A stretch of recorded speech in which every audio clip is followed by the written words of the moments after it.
Good morning. Hey, Morning, how are morning. you? I'm good. How are you guys Good doing? morning. Good morning.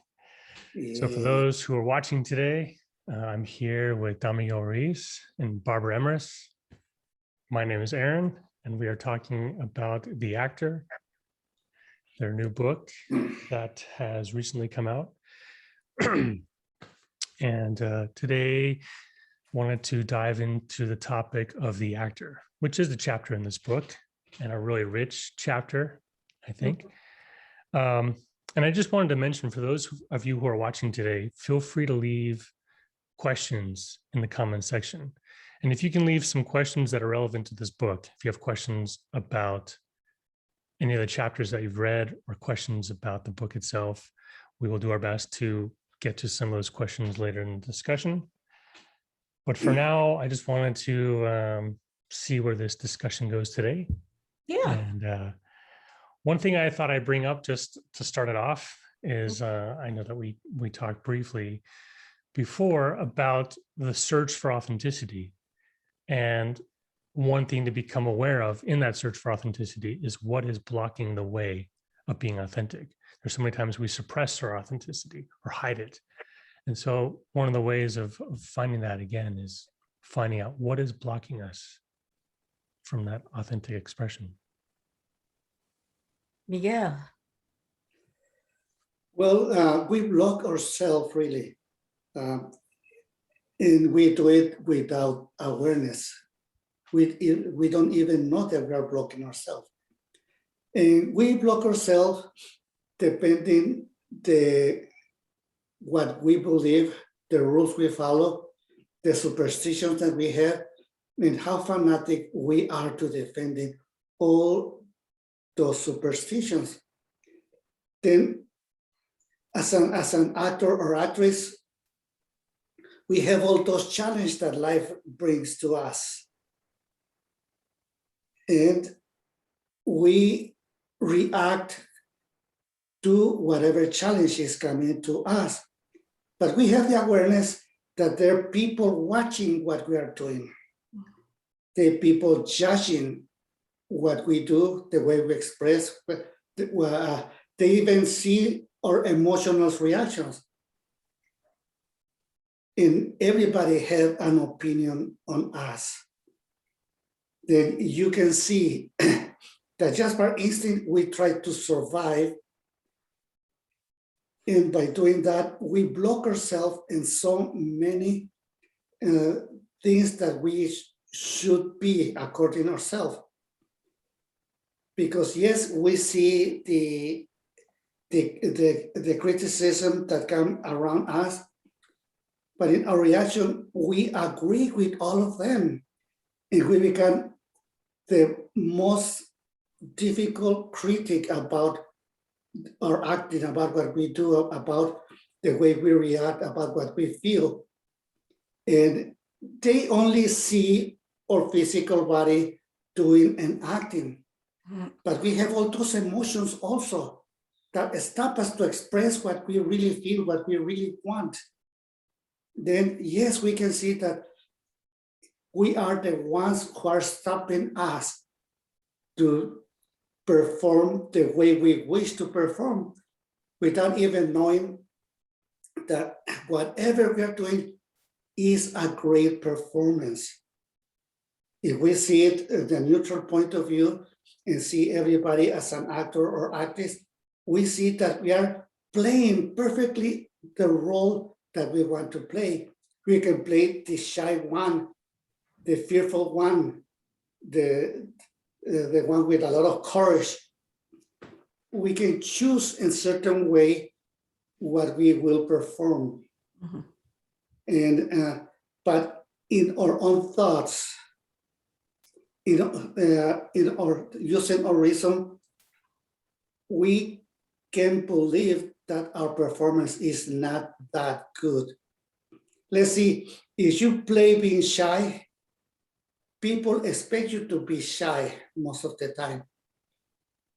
If you behave or act with courage and take risk and give a step forward, that's the way people will see you. And also that's the way that you can see yourself in a certain way. You can criticize yourself because thinking, oh, I was a coward, or I was so shy, I didn't have the guts. Or yes, it's a big challenge, but I face it. I didn't care if I win or lose, but at least I face it. You know, you can choose almost whatever rule you want to. And that will, of course, depending of the stage that we're playing with and the people that is around you.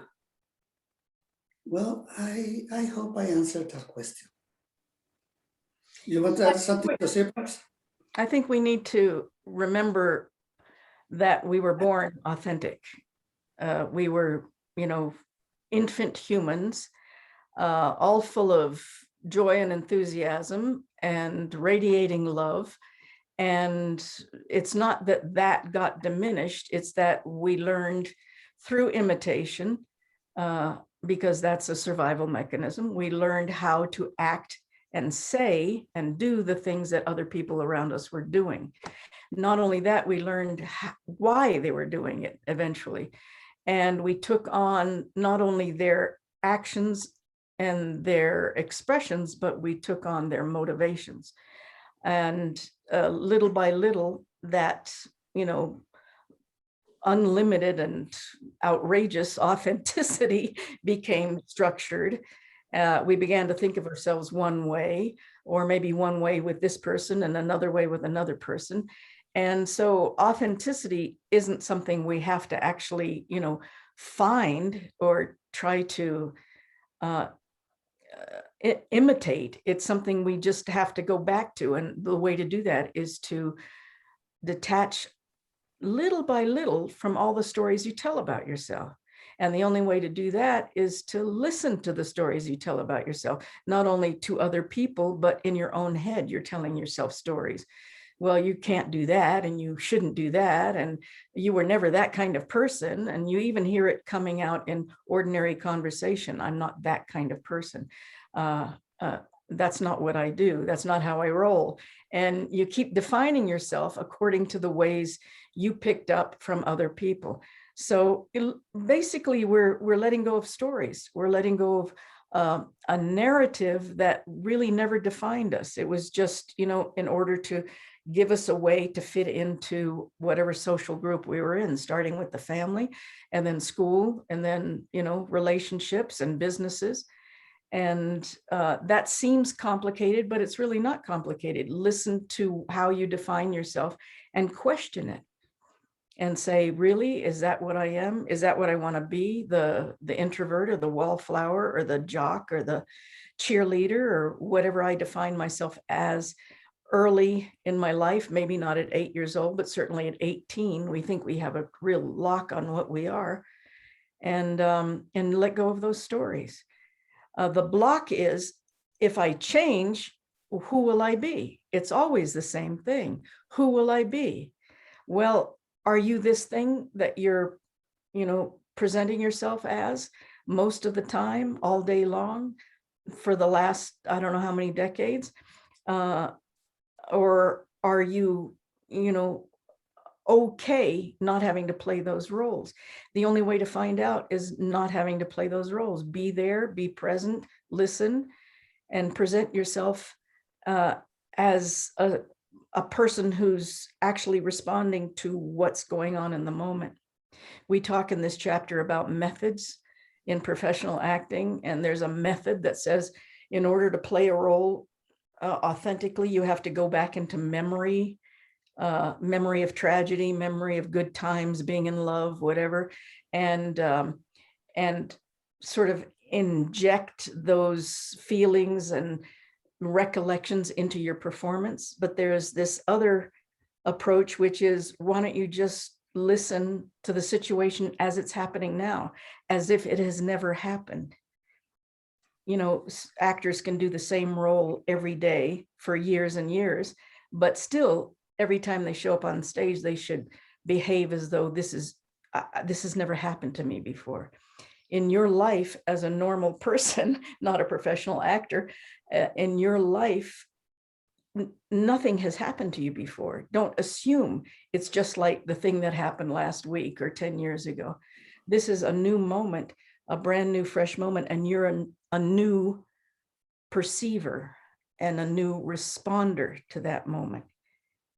You don't have to rely on roles. You don't have to rely on past motivations. You don't have to rely on old memories. In fact, this is how you let go of role playing. You're there, you're responding to a situation as it is without kicking in, all those learned responses, all those rehearsed responses that you've been doing over a lifetime. And that's a really exciting exercise, I think, just to catch yourself going, okay, I don't have to have this character of mine, John, Joe, or Judy, or whatever, carry me through this moment. I can just be here and go, oh, that's an interesting moment. Or wait a minute, somebody needs help. I'll reach out, and not go back to, well, my character wouldn't reach out. My character would run from this and not want to get involved. I'm making this maybe sound more complicated, but there's every moment we experience in life doesn't need a past motivation or a past memory to, give us a structure for response. We can actually just be there and see what's going on and act with some common sense and spontaneity. I think there's a lot of freedom in there is. in We doing that. tend to be afraid of what we don't know, obviously. This is what humanity has been sort of cursed with forever. If I don't know it, I don't want anything to do with it. If you don't know how to walk through the world without a role, without that, idea of yourself locked in your mind, maybe that's scary. I'm suggesting it's not scary. It's actually freeing and fun. Just imagine after an event, and you stay with whoever was at that event, and that person can ask you, why do you do that? Why you didn't do that? You can see that we will start using all the different excuses just to justify whatever behavior we have, whatever acting we did, even if we know that is not exactly true, even if we agree with the role that we are playing or disagree, then it's important to see how we try to defend the image that we project, whichever that image is. We can say, oh, I'm so shy, oh, I don't like confrontations, oh, I got so scared, oh, God, I react because I got so angry, and et cetera. But you will see how we will protect the image that we present in front of everybody. But when we are alone and we remember that event, we really will be so judgmental for whatever we did or not do. And even we start creating another image in our mind to say, oh, I should do this, I should do that, I should behave that way. And we imagine another kind of interaction, but it's just judging ourselves. Then I think it's important to have that awareness, because that will, when we have the awareness, we can make changes. We should remember that we are the one who create the role, the script, the story, and we are the main actor or actress. Yeah. We have to also remember that whoever was in that event, they're living in their own script. They have their own personal point of view, and they try to be right, defending not being wrong. And you can see that is a kind of a miracle that different screenplays are acting at the same time and in the same stage, but with different points of view. Just by having that awareness that you are acting, you know that they are also acting. And what they see about you is the image they have about you. You try to project certain image, but it doesn't mean that they will perceive the image that you project, because they will distort it. And in their, let's say, in their movie, they will give you a different role. You can become a villain in their role. You can become, the timid, the shy, or whatever in their role, and it's not necessarily what you feel in your own personal script that you play. And vice versa. Everybody in that event, you give a role to them. Then you create the villains, the heroes, well, whatever, you may understand what I say. But when we have that awareness, we can have a little more control in every interaction that we have in any circumstances in life.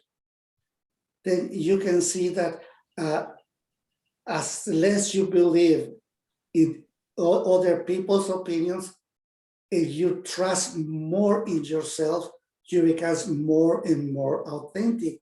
If you're not trying to be authentic, you just no longer believe the judgment they have, but also you don't believe your own judgments. I hope I can make sense of this. I think there's a mention somewhere in this chapter on it's acting, right? Day 3, that you're playing a role all the time. You believe the role you're playing, and everybody else is believing in their roles. So rather than let that discourage you, see that that's, as Miguel said, the way to start modifying. I can believe in my role less. I don't have to change other people's minds about their role. But I shouldn't assume that how I perceive them is the way they perceive themselves, or how they perceive me has anything to do with what I am. And that gives us, just enough objectivity to be able to modify things and to change our point of view. So that's very important. I was going to just read a page from your book. Randomly. Yeah. Actually, I didn't have a chance to pick a page, but I have a page, page 88. And it says, well, drama paid off in our infancy, didn't it? When we couldn't ask for something, we screamed. Screaming got someone's attention at the very least. When we were finally able to use words, we screamed anyway. A tantrum got us a quick response. Screaming and kicking got immediate results. We discovered a way to control other people, bigger people, and the lessons stuck. Childhood tantrums grow into teenage tantrums. Eventually, they evolve into destructive behaviors in adults. It's weird to see grown-ups kick and scream to get attention, isn't it? Kicking and screaming are metaphors, of course, for all kinds of theatrical behavior. The actions of a toddler doesn't improve adult relationships. We all know this by now. When every action gets a reaction, followed by the need to react to that reaction, the insanity escalates. And yeah, that's an overview of human drama, and we're kind of addicted to it.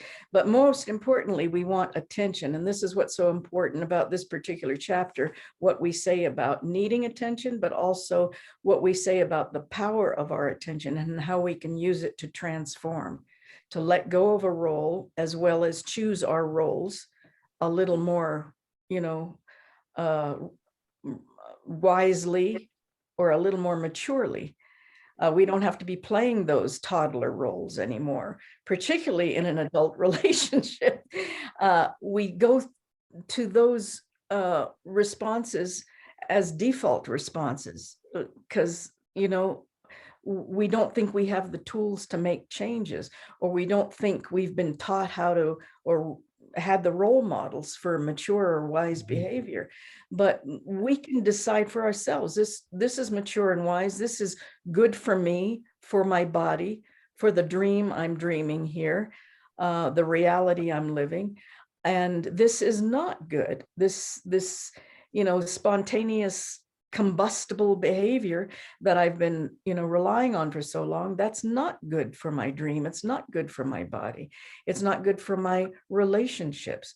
And if somebody wants to participate with me in all those tantrums and screaming and, knee-jerk responses that were learned and rehearsed over time, then maybe I should reconsider how we're interacting with each other, or whether to interact at all. So you have so many more choices when you see, okay, this is learned behavior, practice behavior. It's not genetic. It's just choices made. And over time, we don't think we have other choices. All of this in terms of spiritual transformation or, intellectual or emotional transformation has to do with where we put our attention and why we want to put our attention other places, because what we've been doing hasn't been working to make us happy. It hasn't been productive for us. We think we're trapped in a certain way of behaving, and we're trapped in certain kind of destructive relationships, when all we're doing is not putting our attention on what we need and what is the best for us in terms of mental health, physical health, and the prosperity of a dream. We're not trapped, and we don't have to rely on old roles. And as Miguel was talking about, public criticism, public and private criticism, we don't have to worry so much about the critics. What we have to do is play this role or not play this role, but do it for ourselves while respecting the troupe, everybody around us, the company of players, you could say. Respecting them and considering them, but that doesn't mean you sacrifice yourself in the process. There's one part to the end of that page that I find is what you're talking about, because it says, don't waste time waiting for better roles, better plays, or a more congenial troupe of players. Listen to yourself right now. Listen from your lies. Change course and let honesty slip into your conversations. Encourage a taste for honesty. True. Yeah, develop a taste for truth. And this takes practice, ironically, because we've been practicing the other thing for so long. How can I hide behind a role? How can I hide behind a character? How can I, fit in by acting like other people around me? And so we've become masterful at that kind of role playing. It doesn't take that much energy and effort to become masters at dropping a role, being there, being present, and being authentic. It doesn't take as much trouble and time as it did to develop all this, self-deception. What is very interesting?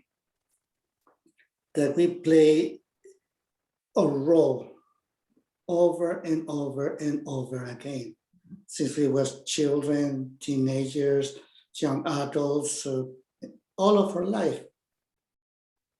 And it's important to understand that this is the role of our life. No one can do a role better than ourselves. Only you can be you. And we cannot be or play somebody else's role. We can imitate and maybe do a very good imitation, but we never gonna be anybody else. And the role that we have, our role, is the best role we can play. Then if we have the awareness that we are acting, and we can see the evolution of this actor, of the role that we play, we can see that we are keep changing and changing and changing all the time. Just remember the role you played when you was, let's see, 9 or 10 years old. You're playing with other children and you say, okay, let's play. I'm gonna be a doctor, you're gonna be the nurse. As soon as you start playing, your little face changed to become serious, and you are acting like the doctor. And she's acting like the nurse, or acting like the president, or any other role. In our imagination, we can play other people's roles, but you can say that you're doing it in your way. Yep. Then you're a teenager, you fall in love, you have a crush on somebody, and it's a great role to play, and nobody play it the way you do. Yes, you see your brothers, your sisters, your friends play that role, and like they say, monkey see, monkey do. We start doing the same thing, but we are doing it in our way. We have our own feelings, our own fears, and we face certain challenges. But you can see the evolution of the actor or actress. You get pregnant if you're a woman, you get pregnant, and wow, this is a completely different role. And everybody hook everybody's attention. And you see how you change your own role, and then you have a child. Wow. You can see the evolution. It's wonderful to see step by step. You know, when you live a long life, like I guess we do already, you can see the different roles that you play in your life. And you can see that even in the times that you think that was so wrong, or was so ridiculous, whatever, you see it in a completely different point of view. You know, the role that we're playing in this moment is very special. You know, you can be completely authentic if you just no longer care about everybody's opinions. You don't need to sacrifice yourself anymore for anybody. You can see the evolution, and it's a great evolution. You can see yourself being in the very high point or a very low point. Whatever is the role you play in your life will be perfect, and nobody can play it the way you do. Like I say so many times, you deserve the Academy Award just for playing your role, to be what you are. Whatever role you give to yourself, according also the story that you create for yourself. Anyway, we should see how wonderful really is just to know that you are the best actor or actress. And of course, you don't like your role, you can change it. You can shift. By doing that, you may change the script. You can change the way you write the story of your life. And you may change also the way that you judge the secondary actors and actresses in your story. Mm-hmm. Anyway, that's what I want to share. You know, I think it's just about the courage to take the action.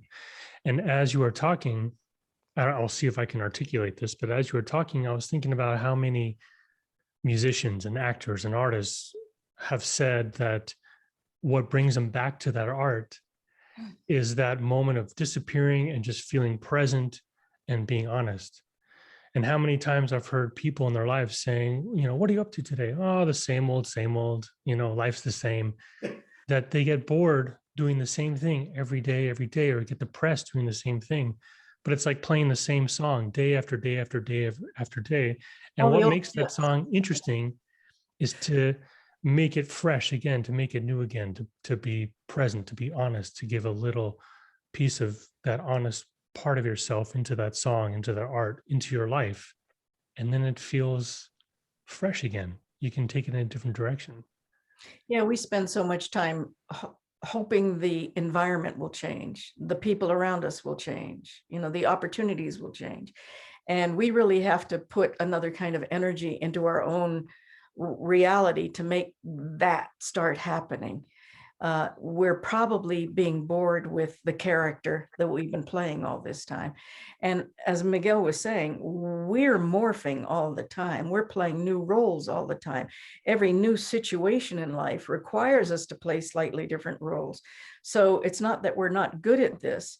And it's not that we need to keep, you know, reinventing ourselves either, but you can see the almost tragic results of old people refusing to realize they've been on earth a long time. They're still playing a 17-year-old, or they're playing a 35-year-old, or whatever. They're playing whatever role that in their mind was the best of themselves.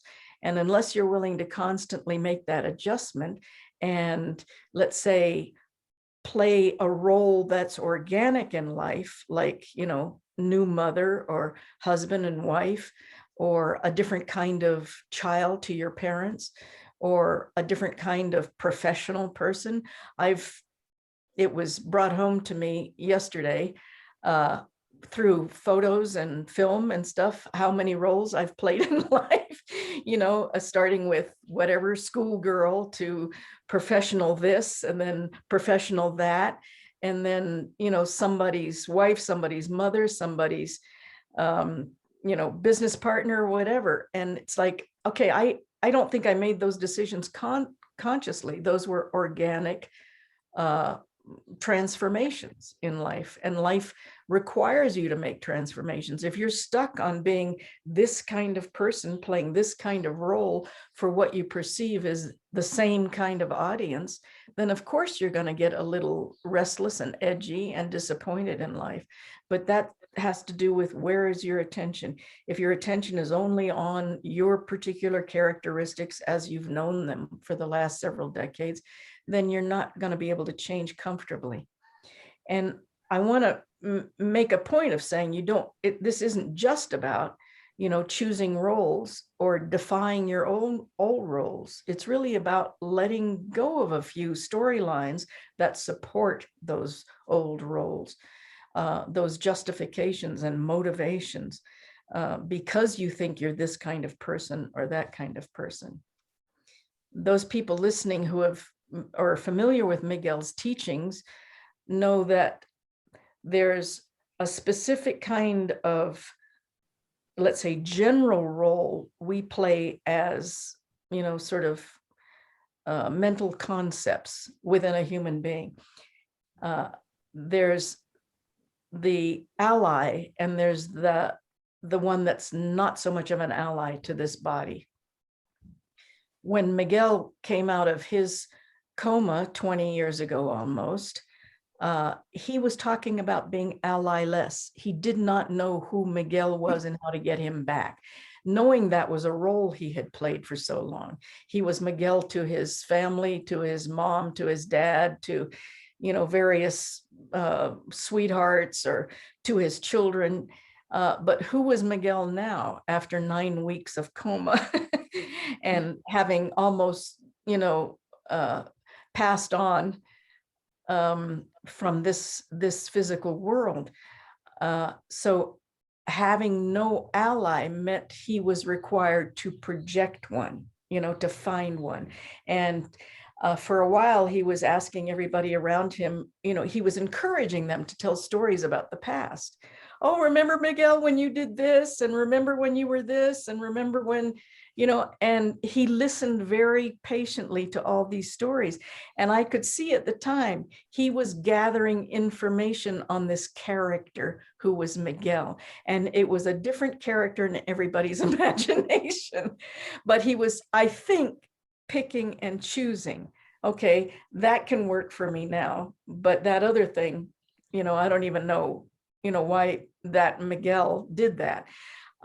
And we can all do that without going into an extended coma or even having a trauma. We can say, gosh, yes, that was a kind of as Miguel just said, an award-winning performance. Back when I was in my 20s, I was an award-winning, party goer or drinker or whatever, or an award-winning graduate student. This has nothing to do with what I need to be now.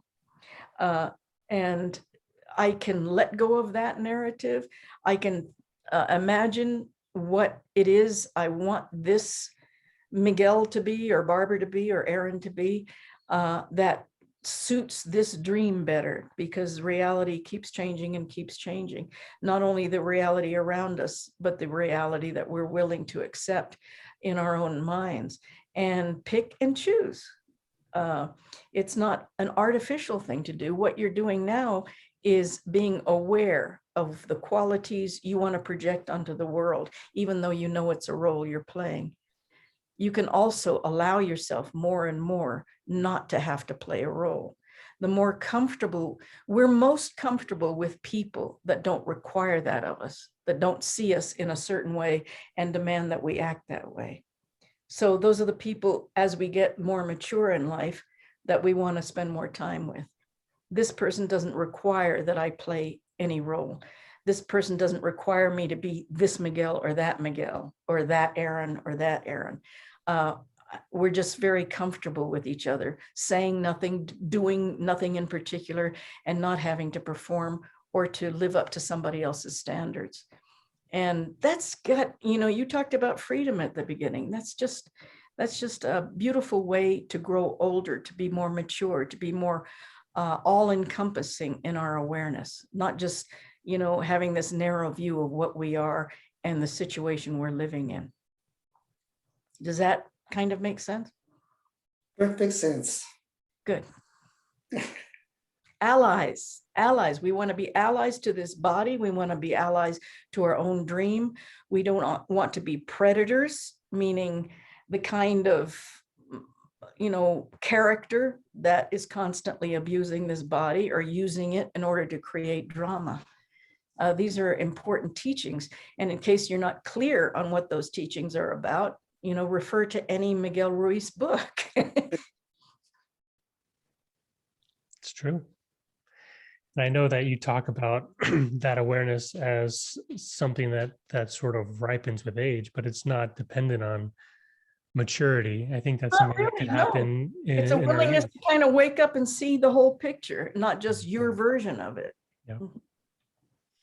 So I'm not sure if we have any questions. No questions today. So I Great. think that's Well, that. have we done our wonderful thing?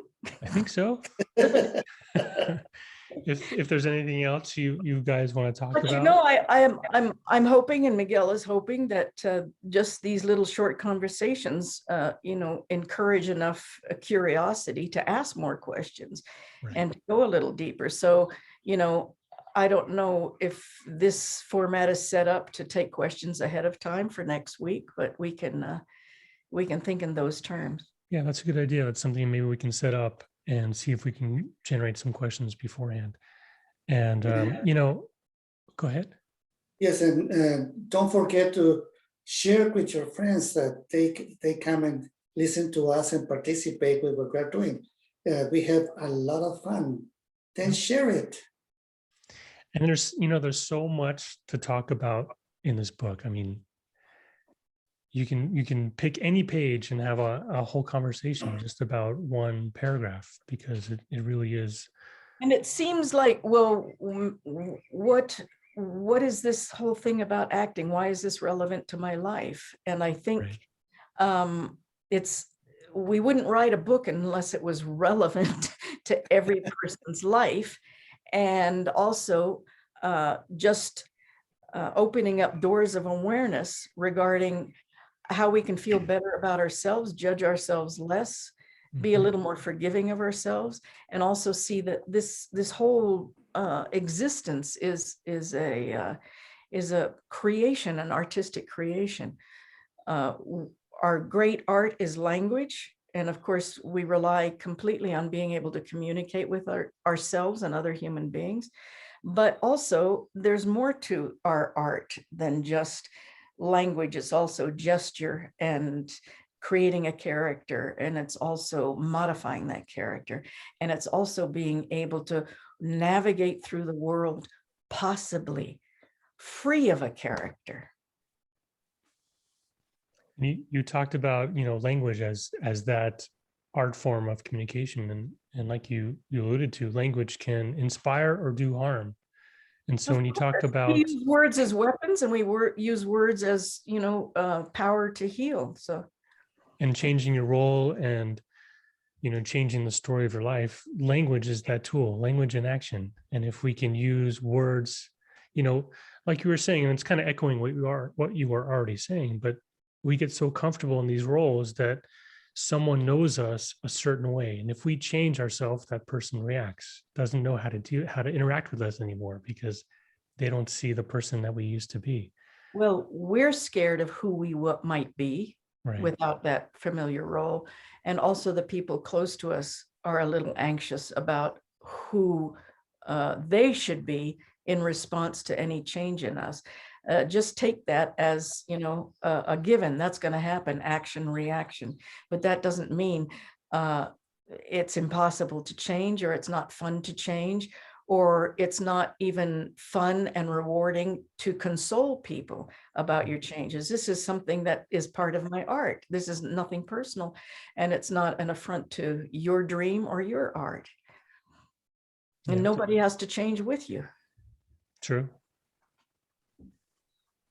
So, you know, there's so many different levels, and, you know, maybe it's impossible to encapsulate it all in the book, which is why we're here available for conversation.